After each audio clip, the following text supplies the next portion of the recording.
Vous êtes bien sur le débat continu avec nos invités du jour, Grégory Vandamme et Michael Privot. Alors aujourd'hui, nous allons parler du dernier article de Michael Privot qui a été publié sur Saphir News et que je vais vous montrer à l'écran, intitulé Concilier le jeûne du Ramadan avec le bien-être mental, un enjeu fondamental.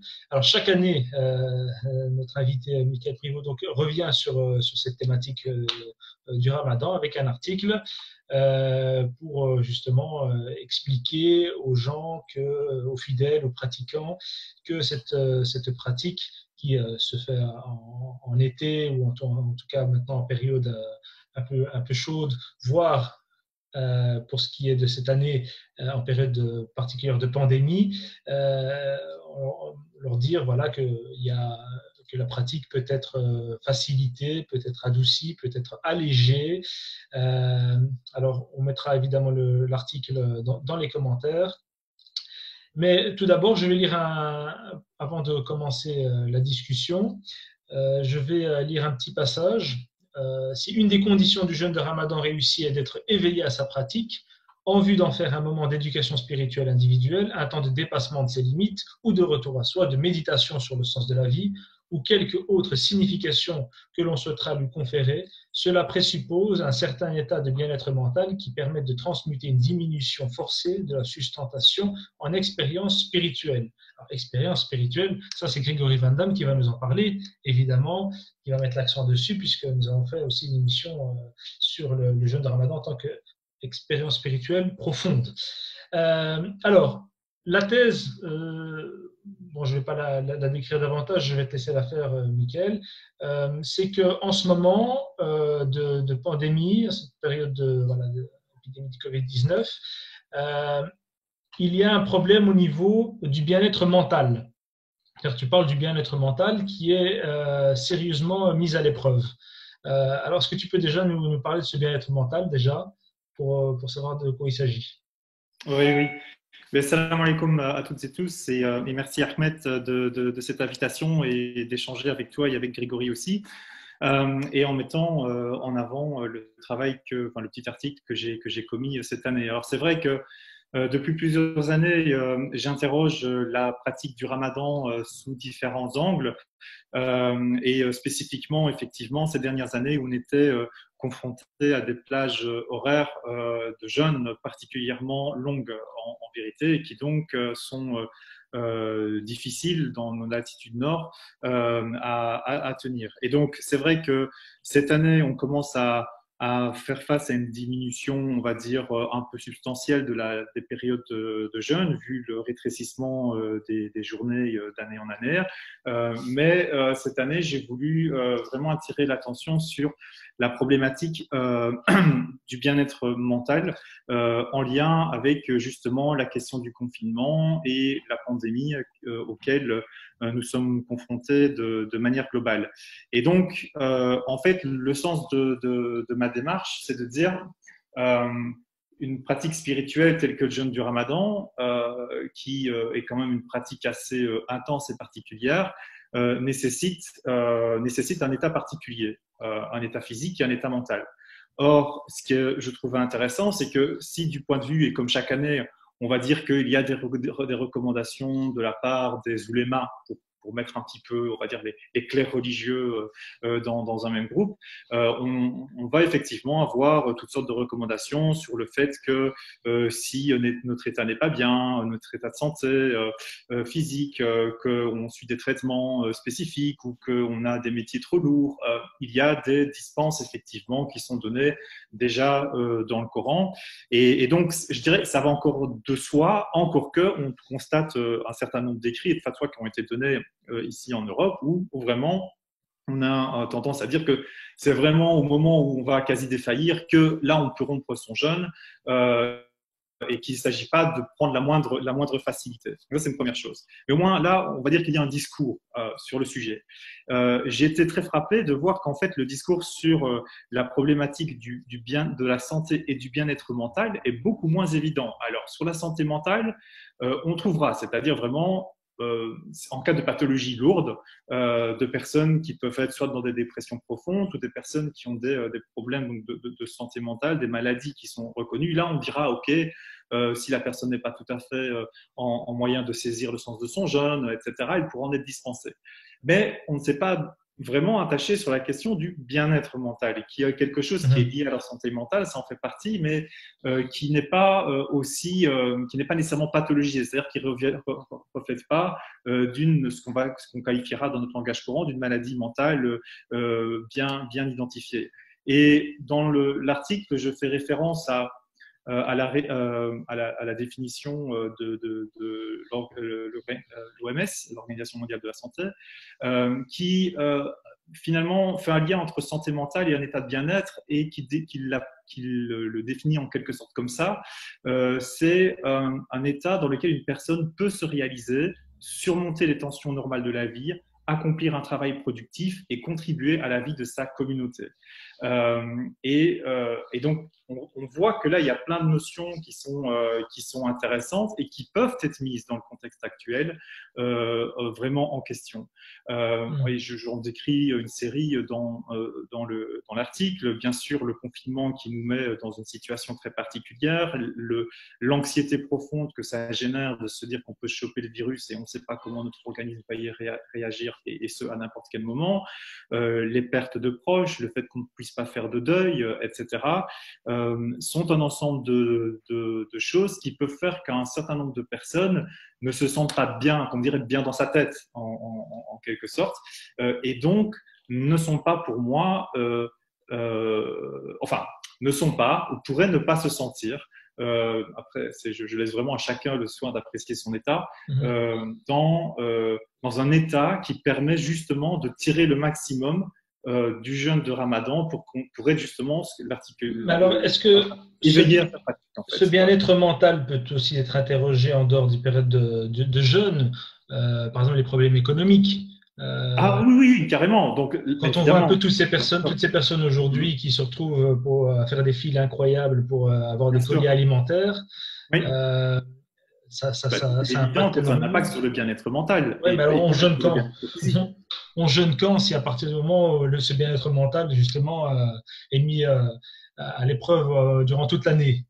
Oui, alors voilà. Non, mais c'est une vraie question de fond et je pense qu'il n'y a pas. Parce que j'essaye pas d'amener une réponse toute faite parce que je pense que c'est pas le point. D'autant que la question de son propre bien-être mental, de savoir finalement comment on se sent bien dans sa tête, est une question qui est extrêmement compliquée et qui est intimement personnelle. Ce que je suis juste en train de dire, c'est réfléchissez où vous en êtes. Et ne vous faites pas mal, c'est ça l'idée. C'est-à-dire de ne pas s'imposer une pratique qui pourrait avoir un impact sur soi. Et alors, je cite dans l'article, bien entendu, alors je fais référence à la question du Ramadan au Maroc et le fameux phénomène de Tramdine, c'est-à-dire de gens qui, pendant le jeûne, pètent un câble et parfois vont jusqu'à des violences extrêmes. Et on l'a vu ces dernières années. Alors, bien sûr, longue journée, etc., aidant des gens qui passent en mode agression. On a eu, je pense, l'année dernière aux Pays-Bas, un mec qui a descendu dans la rue à la hache, quoi. Ouais. Alors, bien entendu, c'est un cas exceptionnel et c'est un cas extrême. Ce que je suis juste en train de dire, c'est que… Mais ça, c'est pendant toute l'année, de toute façon. C'est pendant toute l'année. C'est pendant toute l'année. Oui, non. Je vois Grégory qui rigole, mais… Non, ça peut arriver je pense bien sûr que ça peut arriver toute l'année. Mais il faut remarquer que ça arrive spécifiquement pendant le temps du Ramadan. Parce qu'en fait, si on n'est pas dans la disposition mentale de pouvoir, et je ne parle pas uniquement physique, mais vraiment même mentale, de pouvoir entrer dans une pratique qui est compliquée si on veut en faire quelque chose. Il ne s'agit pas, comme je dis, de juste je m'abstiens de manger, je dors du matin au soir et j'inverse mon cycle de vie. Là, c'est juste se foutre de la gueule du monde. Je parle de quelqu'un qui veut vraiment assumer sa pratique. D'accord ? On ne sait, si vraiment on pense, ça peut avoir un impact si elle est mal gérée, vraiment important sur le mental et ça peut amener à à dévisser en quelque sorte, oui, à vraiment se mettre dans une spirale descendante, alors que c'est tout le contraire de ce que devrait être cette pratique. Donc moi, ce que je dis aux gens, c'est juste faites attention. Et si vous pensez que vous n'êtes pas dans le bon espace mental pour faire ce genre de choses-là, ne le faites pas. Après, libre à vous de voir comment vous faites les choses autrement, soit de vous reporter votre jeûne à plus tard, soit de vous décider de payer la fidia, etc. Enfin bref, il y a différentes options pour celles et ceux qui souhaiteraient le reporter. Et ça peut pas Oui, nécessairement mais être le Ramadan, ça peut être quelques jours, ça peut être on a une par semaine. exemple, on a par Voilà, il exemple faut un bon équilibre. on a par exemple les salafistes qui, par exemple, quand tu parles justement de ces gens qui pètent un câble, mais en fait, pendant toute l'année, ils n'ont aucune pratique, très souvent. Mhm. Et puis souvent, bon, pour ce qui est du bled, c'est souvent des junkies, des gens qui sont en manque, ou voilà, des bandits et des trucs comme ça. Et les salafistes, ce qu'ils disent souvent, c'est ouais, mais votre jeûne, il sert à rien. Hein, vous priez pas, vous n'êtes pas musulman pendant toute l'année, c'est pas maintenant que vous allez le devenir, donc ça vaut que dalle. Quelque part, est-ce qu'il n'y a pas un parallèle à faire parce que les salafistes eux-mêmes disent ça déjà. Ben, pour le coup, Mm. je ne serais pas tout à fait en désaccord avec eux. Mm. Je pense en effet que, et bon, comme j'ai écrit sur plusieurs années, il y a moyen de retrouver mes articles, et pas mal ont été publiés sur Saphir News, où bien entendu, il faut interroger notre rapport à la pratique. Je veux dire, alors, évidemment, c'est très problématique dans le sens où, enfin, le ramadan est la pratique qui rend visible la communauté musulmane. La prière, on la fait chez soi. Personne ne sait vous priez combien de fois par jour ou si vous priez ou pas. Et donc, ce n'est pas la prière aujourd'hui dans notre contexte qui fait qui permet d'exprimer son islamité. Par Mm. contre, le ramadan, oui. Parce que là, au ramadan, il y a une dimension très collective. D'accord. Je parle de l'islamité par rapport aux autres. Je ne parle pas dans son rapport au divin. Hein, soyons bien. Et Mais, donc, au par travers. exemple, dans les pays musulmans, les mosquées sont remplies, elles sont publiques, les gens vont prier. Ouais, mais, oui, Euh, mais si vous n'y allez jamais à la mosquée, personne ne saura que vous n'y êtes pas allé. ouais. C'est tout. Mais D'accord. Donc, il y a quand même une dimension de. on va tolérer le fait de ne pas prier dans les sociétés musulmanes, Carrément. Bah oui. mais ne pas jeûner, ça on ne tolère pas. De ne Donc, pas jeûner, on peut l'air. il y a un Voilà. problème culturel là, peut-être. Mais c'est exactement parce que c'est des loyautés culturelles, des loyautés familiales, etc. Mm. Et donc, c'est ça que ça met. Donc, il y a une dimension identitaire extrêmement profonde. Et c'est pas grave en soi. Il faut juste en être conscient et de se dire, ben, est-ce que je jeûne juste pour faire plaisir à ma famille, juste pour être comme les autres, juste pour le contrôle social, ou est-ce que je jeûne finalement, comme on dit, pour Dieu? Si on jeûne pour Dieu, ben, il faut se poser la vraie question. Et si on jeûne pour la famille, alors franchement, si on ne se sent pas bien dans sa tête, autant pas le faire. Franchement, Ouais. et faire autre chose à la place. Mais Alors, après, je peux est-ce qu'il y a entendre. uniquement une question de contrôle social? Est-ce qu'il n'y a pas une question de West-West aussi? Le West-West Mais, dit mais, qu'il ne mais, travaille mais, pas énormément. oui, oui, de West-West. Ben, enfin, si tu peux préciser West-West pour les auditeurs, peut-être. Oui, je sais pas moi, une petite voix intérieure comme ça qui gratte, qui remet en question ses choix. Par exemple, concrètement, oui, mais est-ce que je suis vraiment malade pour ne pas jeûner? Est-ce que je suis vraiment en Oui, difficulté pour ne pas jeûner? mais ce West-West-là, Et si je ne suivais pas mes passions? oui, mais ce Hmm. West-West-là, il est typiquement celui qui vient du contrôle social. Parce que Ouais, c'est le qu'en dira-t-on qui va réagir par rapport à ça. C'est-à-dire que quand on est dans une démarche spirituelle ancrée, d'accord, et on peut être au tout premier stade, je suis vraiment pas en train de dire qu'il faut être un grand soufi pour le faire. Je ouais, veux dire, on sait ce qu'on a envie de faire. Et ouais. je pense qu'on sait plus ou moins où mettre le curseur, d'accord. C'est quelque chose qui s'apprend, c'est quelque chose qui se développe, mais quand on a décidé de faire quelque chose parce qu'on pense que ça va nous apporter quelque chose d'un développement spirituel, hein, ça va aller. Il y a pas de et on saura à quel moment il faut dire stop, d'accord. La question c'est le regard de l'autre. Et là, le West-West, comme tu dis, il fonctionne à plein pendant le Ramadan. Vraiment, et je serais très curieux après, est-ce que les gens sont ça? Ce serait très intéressant de faire aujourd'hui, dans cette pandémie, une sorte de photo de la communauté. Maintenant que le contrôle social est réduit à l'extrême minimal, c'est-à-dire juste la famille proche, ceux qui sont en famille, mais ça se peut, il y a plein de gens qui ne vont pas jeûner. Parce qu'en fait, il n'y a plus la pression sociale, en fait, où une partie a été Hmm. enlevée. Et donc ça, je pense que c'est important parce qu'on est toujours dans des rapports un peu bizarroïdes et puis on connaît tous les gens qui vont fumer sur le côté, qui vont manger dans un autre quartier de la ville, etc. Parce que juste, ils peuvent pas. Moi, ce que je suis en train de juste dire, c'est objectivons-le. Soyons honnêtes avec nous-mêmes d'abord. Et en même temps, comme ça, on est honnête avec son créateur. Et ça permet de prendre les choses par le bon bout quand il s'agit d'une pratique spirituelle, plutôt que d'être dans la reproduction mécanique, etc., où on Hmm. se fait mal. Et on voit des gens qui sont c'est chaque année la même chose, insulinodépendants, qui ne se soignent pas, qui font des pages de jeûne pas possibles, qui mettent leur vie en danger. Mais c'est pas que sa santé physique, etc. C'est aussi sa santé mentale. Et moi, je fais qu'attirer l'attention à ça et dire aux gens, si vous avez, voilà, des doutes ou des questions par rapport à ça, écoutez-vous et prenez la bonne décision. Vous n'êtes pas en train de faire vaut mieux un jeûne reporté bien fait qu'un jeûne mal fait dans des contextes qui n'est pas. Il faut rappeler que déjà la tradition. Il faut déjà rappeler que la tradition islamique, la plus orthodoxe, permet justement de reporter le jeûne pour des raisons de santé, pour des raisons de voyage. Ouais. Mais c'est toujours sur ces questions-là, c'est santé, mais quelle santé? Et voyage, bien entendu, voyage, etc.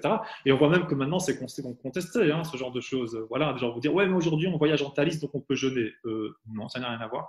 C'est pas le sujet. La question, c'est le sujet du voyage, c'est-à-dire de la tension mentale, la charge mentale que ça met sur les personnes, des conditions du voyage, etc.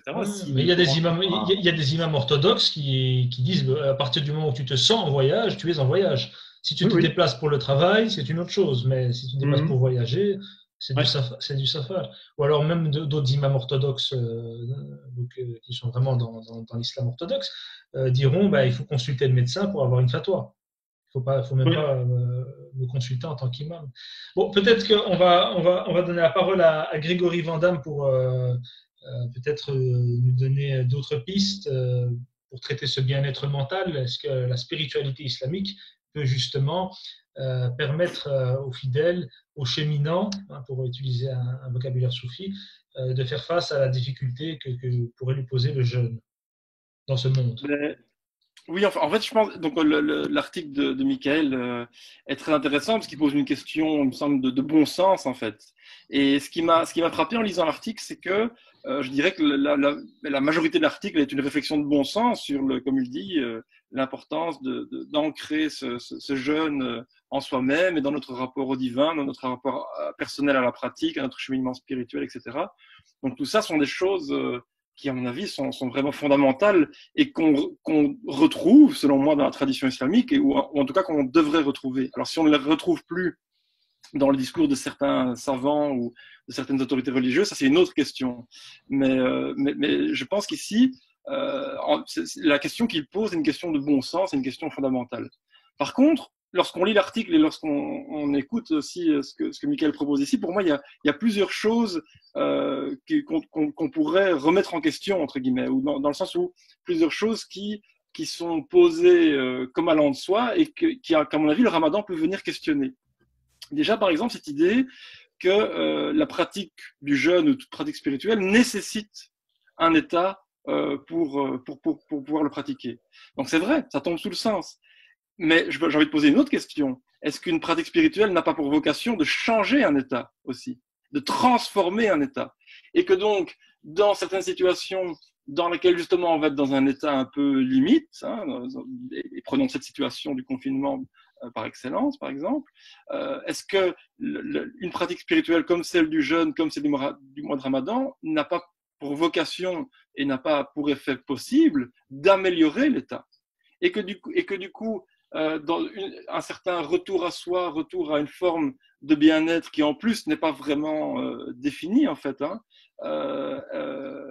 Ça, je vais y revenir après. Est-ce que justement, elle ne va pas empêcher de pouvoir transformer son état grâce à ces outils spirituels et rituels même, on va dire. Ça, c'est un premier axe. Le deuxième, comme je disais, c'est que, et ça en découle en fait, comme cette notion de bien-être est par nature presque indéfinissable. Michael le dit bien dans son article, au final, le bien-être, c'est un espèce d'équilibre alchimique éminemment intime et personnel, et on ne peut pas poser une norme du bien-être. Du coup, en fait, on renvoie toujours à l'intention, on renvoie toujours à l'intériorité, à la capacité d'introspection et de rapport personnel à ce cheminement, à cette pratique. Mais du coup, la norme qui, elle, est collective, ici, qui est le jeûne, c'est cette technique spirituelle qui est collective et qui est partagée. Comment est-ce qu'on articule cette technique qui est en plus liée à tout un tas de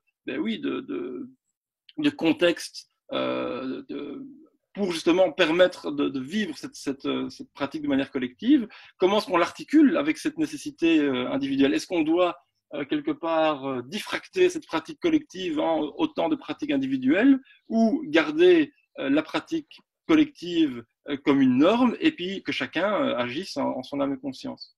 Et puis surtout, ça revient, cette définition du bien-être qui est individuelle, pour moi, elle revient à ce que je disais juste avant, au fait que, est-ce que justement, lorsque le bien-être est quelque chose qui est renfermé en nous-mêmes, on va dire, est-ce qu'on ne va pas avoir tendance à voir du bien-être là où il y a au contraire une raison de mal-être qu'on est incapable de voir par nous-mêmes. Et c'est pas pour rien que les gens vont chez des psychologues, quoi, je veux dire. Hein. Si le bien-être était justement quelque chose qui allait de soi et qui suffisait que chacun évalue par lui-même, on n'aurait pas une explosion de toutes les pratiques psychologiques ou spirituelles ou New Age ou tout ça.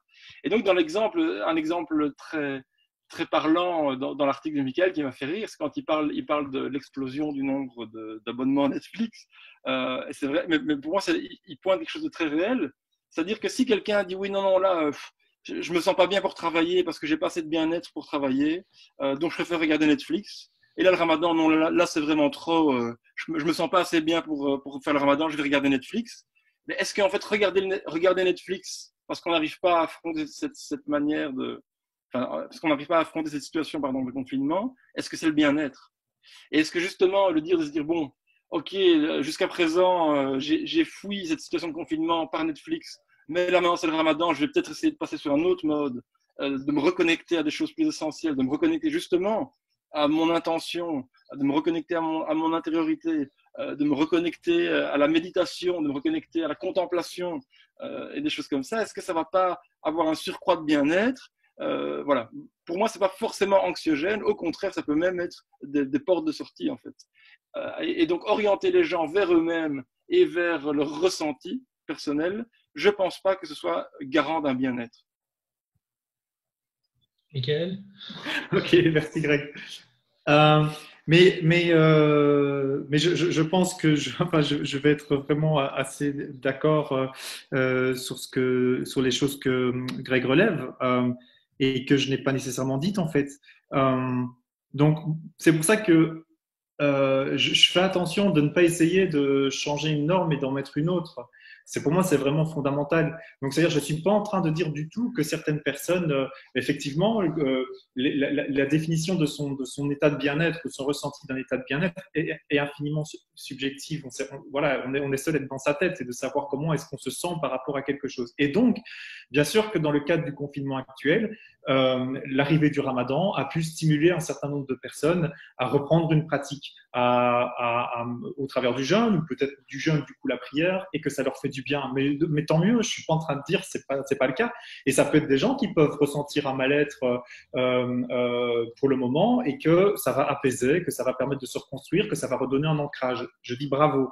Donc, je suis pas en train de dire c'est pas possible. Je suis juste en train de dire, et c'est vrai que ce qui est un petit peu le point non dit de l'article, c'est que j'essaye d'ouvrir une porte par rapport à des discours ultra normatifs qui disent vous n'avez pas le choix que de faire ça.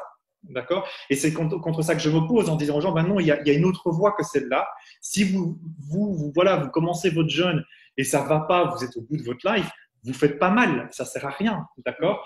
Mais après, c'est à vous d'estimer si vous êtes au bout de votre life et si ça vaut la peine de continuer ou pas. Et si vous arrêtez, c'est pas grave. C'est juste ça que je suis en train de dire.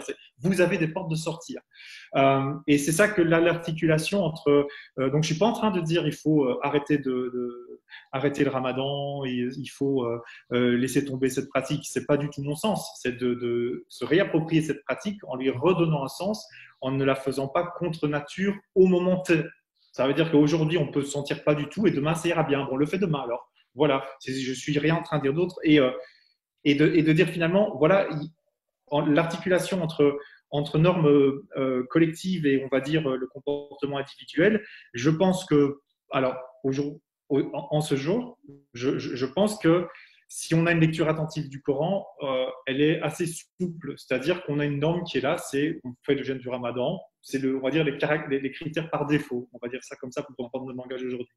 Et puis après, ben voilà, il y a le fait de reporter son jeûne, il y a le fait de payer une fidia, une compensation si on veut, ou faire les deux. Enfin voilà, ou peut-être même de dire ben je jeûne pas et je fais ni l'un ni l'autre. On vit dans une société libre après tout. Donc après, on pourra toujours compenser si on le souhaite d'une manière différente quand on aura avancé, on sera à un autre moment de sa vie spirituelle. Et donc ça permet de maintenir, je pense, la norme, mais en y ramenant de la fluidité individuelle qui permet de prendre tous les cas plutôt de dire que c'est la norme et on n'y déroge pas, point barre. Alors que l'affinité des trajectoires individuelles est complexe. Et donc, voilà, c'est un petit peu ça. Et alors, bien entendu, la question, pour moi, la question de Netflix que je soulignais, tu as raison de le relever, c'est pas de dire, enfin, regarder Netflix plutôt que de jeûner, c'est juste de dire, on le voit bien, par exemple, même par rapport à la lecture, par rapport qui demande un effort de concentration. Juste, il est difficile de se concentrer. Pour certains, pas pour tous. Il y a des gens qui n'ont aucun problème dans cette période, et tant mieux. Mais ça, c'est pour moi un symptôme des difficultés que l'on a à se concentrer sur le travail, à se concentrer sur de la lecture. Et je ne parle même pas d'une pratique spirituelle qui demande parfois une concentration, parfois encore plus intense. Et donc, Michael, est-ce que tu ne rappelles pas le Coran simplement? Surat 2, verset 185, ici à l'écran. Allah veut pour vous la facilité, il ne veut pas la difficulté pour vous. Oui. Est-ce que on ne devrait pas s'arrêter à ça, justement? Mais moi, je veux bien. Mais le problème, c'est que c'est jamais comme ça qu'on le cite. C'est-à-dire qu'on te dit que le jeûne tel qu'il est une facilité. Non, il n'est pas une facilité. Enfin, je veux dire, pour moi, il faut vraiment qu'on se rende compte du. Alors, moi, j'ai toujours une lecture. J'essaye je m'inscris dans les approches d'anthropologie historique et historico-critique du Coran. Quand le jeûne du Ramadan est institué par le prophète, on est à Médine quand le mois est là, et c'est sur un calendrier fixe, et c'est dans la période où on fout rien, grosso modo, hein, c'est-à-dire mi-septembre, mi-octobre, grosso modo, c'est la Ramid, c'est la période, ça vient que vient Ramadan, c'est-à-dire la période de chaleur intense, où il n'y a pas d'agriculture, où il n'y a pas de caravane, où les gens, tout ce qu'ils font, grosso modo, en guillemets, c'est d'aller juste donner à boire à leurs chèvres, et c'est tout. Et le reste de la journée, on ne bouge pas, parce que c'est juste pas possible.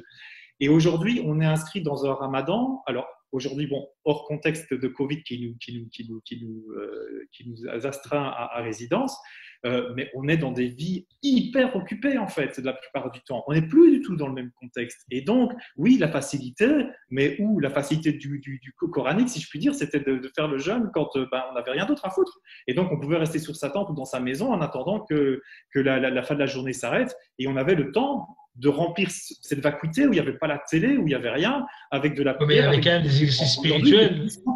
Il n'y avait pas d'exercices spirituels à l'époque. Il n'y avait pas une certaine exigence morale à observer pendant ce mois-là, qui se traduisait par des actes.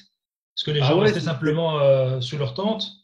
Oui, l'exigence morale et spirituelle. C'est pour ça qu'on a le verset 287 qui rappelle à nos chers, aux disciples de Mohammed qu'ils étaient en train d'aller froucheler à gauche à droite pendant les nuits du Ramadan. Donc, et Dieu dit, bon, ça va, on vous dispense. Après, vous pourrez avoir des relations sexuelles avec vos femmes pendant la nuit. Donc, au début, ça veut dire que le jeûne était même intégral, c'est-à-dire même pendant les nuits, il n'y avait pas de question de relations sexuelles. Donc, on voit bien que les disciples, c'était des êtres humains comme les autres, c'est-à-dire qu'ils avaient leur vie, etc. Donc, moralement, je ne sais pas. Mais ça, c'est encore une autre question. C'est des adaptations qu'il y a eu, qu'on connaît. Oui, bien sûr. Mais ça veut dire que oui, il y avait une discipline morale, etc. Mais elle n'avait pas la même, comment je dirais, la même épaisseur que celle que l'on a aujourd'hui, ou que nous, on doit essayer de retrouver, d'adapter dans un contexte où on est hyper sollicité, on est dans des travaux extrêmement éprouvants, avec des rythmes de vie que personne à l'époque du prophète n'a connu. Ils pèteraient un câble s'ils étaient mis dans notre société. Tu vois ce que je veux dire ? Il y a ici quelque chose de fondamental et c'est une discussion qu'on a déjà eue sur d'autres points. Mais est-ce que justement le jeune doit s'adapter à ces pressions que tu dis de la société, du rythme de vie moderne, ou est-ce qu'il n'est pas justement une bouée d'oxygène qui va nous permettre de nous en extraire si on saute, si on prend ce train en fait? Alors, mais c'est une vraie question. Je pense que alors aujourd'hui là, je pense qu'il faut vraiment réfléchir d'abord à comment est-ce qu'elle était pratiquée et comment elle est venue dans ce sens-là, et pour qu'on réfléchisse comment est-ce qu'on peut la transposer dans notre monde d'aujourd'hui. Ça, c'est une première chose. C'est un travail très compliqué à faire. L'autre point, c'est de se dire, bien sûr qu'une pratique est là pour amener du sens, mais je suis fermement convaincu, alors là, et c'est de manière expérientielle, après ça peut concerner que moi, et donc mais d'avoir lu aussi pas mal de gens qui ont cheminé, c'est-à-dire qu'on est prêt, une pratique ne peut porter son sens vraiment et devenir bénéfique que quand on est prêt à la recevoir. C'est-à-dire quand notre état mental et spirituel est adapté à la pratique en quelque sorte. Tu vois ce que je veux dire? Et donc, on peut, et c'est bien connu, par exemple, essayons de faire des prières surérogatoires. Demain, je décide de faire toutes mes prières surérogatoires. Si je ne suis pas mentalement, psychologiquement, spirituellement prêt, je vais me prendre le mur. Je vais le faire peut-être pendant quelques jours et puis après, je vais péter un câble. Et on voit des gens qui le font et puis ils abandonnent toutes les prières. Donc, on voit que ce n'est pas aussi linéaire que ça. C'est-à-dire qu'il y a une pratique qui est là et qu'on revient à qui est une sorte de norme. Mais je pense qu'il y a vraiment de comprendre comment l'individu va s'approprier et va pouvoir être disponible à la norme en quelque sorte. Autrement, on rate l'objectif à la fois de la pratique et à la fois du cheminement spirituel, et on met tout en cause. Donc, ce que j'essaie de faire, c'est de retrouver un peu cette flexibilité-là, mais c'est un équilibre très complexe à atteindre et il n'y a pas de règle générale pour tout le monde. Je pense que c'est juste être conscient de ça. Voilà. Mais est-ce que c'est pas quelque chose, comme je disais tout à l'heure au tout début de ma réaction, est-ce que c'est pas quelque chose quand même qu'on retrouve éminemment dans la tradition islamique elle-même? Et donc, j'en reviens à ma réaction, le fait qu'aujourd'hui, certaines autorités religieuses n'aient plus cette subtilité et cette intelligence spirituelle et religieuse, justement, d'articuler la norme avec les cas individuels. Est-ce que ce n'est pas juste un cas de dégénérescence caractérisé de leur part, et que quelque part, on doit presque même plus en parler et dire, oui, bon, voilà, eux, en gros, ce sont des Mongols, un peu comme les exemples qu'on donne de ceux qui pètent les plombs et qui cassent la vitre du conducteur parce qu'ils sont en crise en manque de nicotine ou en crise d'insuline, tu vois. Ce genre de cas, pour moi, on ne doit pas passer trop de temps sur eux, en fait. Parce que on crée un espèce de cercle vicieux où, pour un tas je vois ça en tout cas, ce que j'observe autour de moi, pour un tas de gens, ça devient une cause de soucis, justement, et de réflexion, où en fait, on va calquer notre rapport aux jeunes ou à d'autres pratiques sur leur imbécilité à eux. Tu vois, et on va vouloir réévaluer notre rapport à ces choses par réaction à leur imbécilité. Mais en fait, la meilleure réponse qu'on peut faire à des imbéciles, c'est de les ignorer, quoi. Et donc, je pense qu'on revient à des choses. Quand je t'entends, j'ai l'impression qu'il y a beaucoup de choses fondamentales qu'on trouve dans l'islam mainstream tel qu'il s'est développé pendant tous les siècles. Oui. Tu le sais très bien. Oui. Non, il est clair qu'il y a des choses, des réflexions qui viennent, on va dire, qui sont peut-être plus contemporaines en ce sens, mais qui ont formulées autrement dans la tradition. Yeah. Et je suis absolument d'accord avec toi. Je suis aussi un lecteur de grands maîtres soufis traditionnels, donc je vois bien la richesse de ce qu'ils ont produit. Et évidemment que ça me forme. La question que j'ai par rapport à ce que tu dis, c'est oui, bien sûr, il ne faut pas prendre ces exemples comme s'en occuper, leur donner plus d'importance qu'ils n'ont. Ce que je constate néanmoins, c'est que dans la conscience communautaire aujourd'hui, telle qu'elle est, communautaire musulmane, cette subtilité, elle est quasi partie. Ou en tout cas, il faut la ramener. Donc, on a vraiment un effort de production intellectuelle à faire au travers de débats. Il y a un article que celui-là, même s'il ne va pas être formulé dans des termes classiques, ramène des problématiques et des approches classiques. Ouais, on va dire ça comme ça, de réflexion là-dessus. Et l'autre, ce que je vois aussi, c'est qu'en fait, beaucoup de personnes dans notre communauté en fait, ont une pratique assez simple. En fait, on ne demande pas à tout le monde d'être un théologien, être un alim, etc. Donc, les gens, ils écoutent ce qu'on leur attend, ce qu'on leur dit autour d'eux, avec finalement quelques outils très simples. Et en fait, vivent dans une angoisse profonde leur rapport à la religiosité, à certaines pratiques. Donc, moi, ce que j'essaye de faire, c'est aussi d'alléger ça, en vérité, de leur dire non, voilà, réfléchissez un peu, recentrez-vous, voilà les outils qu'il y a. Et après, qu'ils cherchent, si ça les met en mouvement, très bien. Voilà, et au moins qu'ils se réapproprient quelque chose. Ça n'a pas d'autre ambition que cela. Mais je pense qu'il ne faut pas négliger cette angoisse profonde qui est dans notre communauté à cause de ce bashing qu'on a eu et de ce lavage de cerveau qu'on a eu ces quelques dernières décennies, qui font en fait beaucoup de gens, même le bon sens, quelque part, semble quasi exceptionnel, quoi. Michael, est-ce qu'il ne faudrait pas écrire ce type d'article au moins 6 mois avant le Ramadan?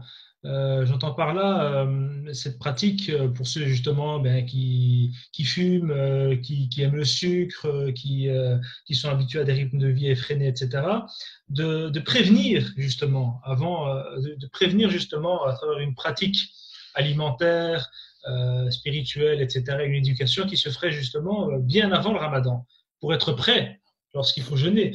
Parce que là, se retrouver face au fait accompli, ah, j'ai mal, je me gratte, je suis en manque, etc. Bon, là, on est dans l'urgence. On est dans le Oui, truc de oui, l'urgence. j'entends. Justement, Ouais. est-ce qu'il ne faudrait pas que les imams eux-mêmes s'accaparent justement ces sujets liés à l'alimentation, liés à d'autres éléments qui pourraient justement permettre, une fois le jeûne arrivé, de le passer de manière un peu plus apaisée? Oui, je suis absolument d'accord avec toi. Oui, absolument. Mais la question est que pour l'essentiel de nos communautés, de la fin du Ramadan au Ramadan suivant, on met tout ça entre parenthèses en fait. Donc ça n'existe plus. Donc à part les quelques-uns qui ont une On pratique retourne au de jeûne, McDo, voilà. Donc on reboit les Red Bull. exactement. Et donc les gens ne se posent la question que quand ils sont le nez sur le guidon. Et je peux pas leur en vouloir. Hein, je suis pas en train de les culpabiliser. C'est juste un fait. Maintenant, bien sûr que ce serait intéressant que les autorités religieuses et en tout cas les gens qui ont une fonction de dissémination de messages à l'intérieur des communautés, que ce soit les prédicateurs, les imams et autres, ils auraient un vrai mérite à attirer l'attention sur une éducation, une alimentation équilibrée, spécifiquement en fonction du Ramadan. Il y a questionné aussi le rapport des fidèles à cela. C'est un vrai travail d'éducation, mais ça, on sait bien que beaucoup d'imams, ils vont faire souvent des one-shots comme sermon au vendredi, et c'est vraiment rare ceux qui s'inscrivent dans une véritable logique d'éducation populaire où on se dit, ben voilà, j'ai une audience et je vais essayer de la faire avancer sur un cheminement où on pourrait questionner les pratiques du jeûne, même complètement en dehors du jeûne, et de préparer leur communauté. Mais c'est rare. Parce qu'il ne faut pas oublier que bon, les personnages les plus importants de l'islam, notamment le prophète, jeûnaient en dehors du ramadan, en dehors de la période du ramadan. C'était une pratique, je veux dire, quasi hebdomadaire. Et aujourd'hui, justement, on voit pas mal de médecins, pas mal de nutritionnistes, etc., qui remettent en avant cette pratique du jeûne, Oui, qui parlent des bienfaits mais du jeûne. Mais à ce propos-là, je veux quand même faut quand même aussi sortir de ce discours d'autosatisfaction communautaire sur la question du jeûne. Hein.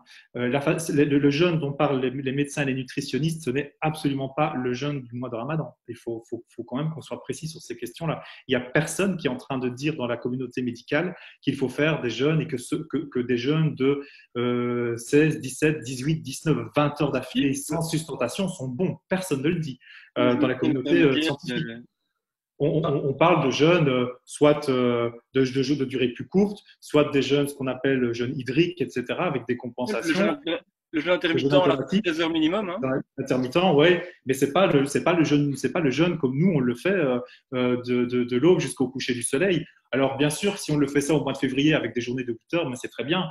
Mais quand on a des journées comme je dis, de 18 heures à 20 heures, non, on se fout en l'air notre organisme. Il faut vraiment être. Et c'est ça qu'il y a des choses aussi.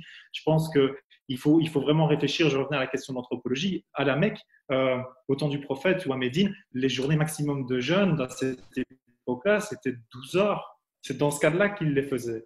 D'accord. Alors aujourd'hui, on se retrouve avec 20 heures, ça n'a rien à voir. Donc, je pense que vraiment, il faut réfléchir à ce genre de choses. Je ne suis pas certain au niveau médical de ça. J'en ai discuté avec plusieurs médecins qui m'ont confirmé que le jeûne de Ramadan n'avait absolument aucun dégât, ne causait aucun dégât sur l'organisme, si on le faisait bien. Et au contraire, dans le jeûne intermittent là, que prône toute une série de médecins et qui est très à la mode, notamment aux États-Unis pour le moment, c'est bien un jeûne de minimum 16 heures. Parce que pour qu'il déclenche les effets de métabolisme qui sont justement curatifs, il faut qu'il y ait eu 16 heures de jeûne. Alors oui, on peut boire de l'eau, par exemple, mais absolument, mais c'est pas du tout obligatoire. Et si on est bien hydraté, ils disent tous, mais ça change rien. Enfin, c'est pas du tout un problème. Donc, de nouveau, je pense que le problème aussi, je pense que ta remarque est juste quand elle s'adresse à des gens qui jeûnent de nouveau un peu comme des abrutis et qui sont dans une contraction toute la journée et puis le soir vont se réhydrater au Fanta et au Miranda et baffrer de tagine et de chabaki en tout genre. Tu vois. Oh, ça va. Hein, ça va. Non, on est bien d'accord alors, à cela, je pense que ce qu'il faut à nouveau voir, c'est qu'on est… Allez, bien sûr qu'on peut faire des jeûnes de plus longue durée. La question, c'est de la longueur des jeûnes, de la façon dont ils sont menés, de l'alimentation qui les précède et qui les suit. Donc, il y a un ensemble de facteurs, etc. Et je pense qu'à la fin, il faut aussi se poser la question, c'est-à-dire que si on demandait aujourd'hui, est-ce que tout le monde est capable de courir les 100 mètres en moins de 10 secondes, bah, tout le monde va dire, ah ben, oui, voilà. non, évidemment, on n'a pas tous les mêmes capacités. On n'a pas tous les mêmes capacités face aux jeunes aussi, point. Jeunes ou autres efforts, parce que le jeûne, c'est aussi un effort physique et mental, comme je disais tout à l'heure.